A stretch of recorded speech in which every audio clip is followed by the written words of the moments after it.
Kopa! Good evening! Nandito kami ngayon sa Landers.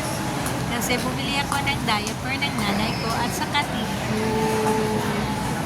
At nag-decide na lang kami na kumain kasi kanina pa kami gutom na gutom.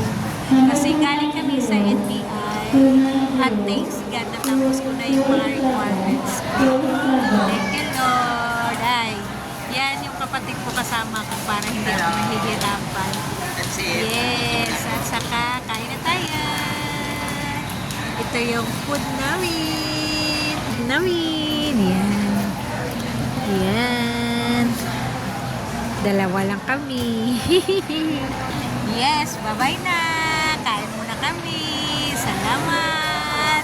Bye. Please subscribe my channel. Bingay Kopa.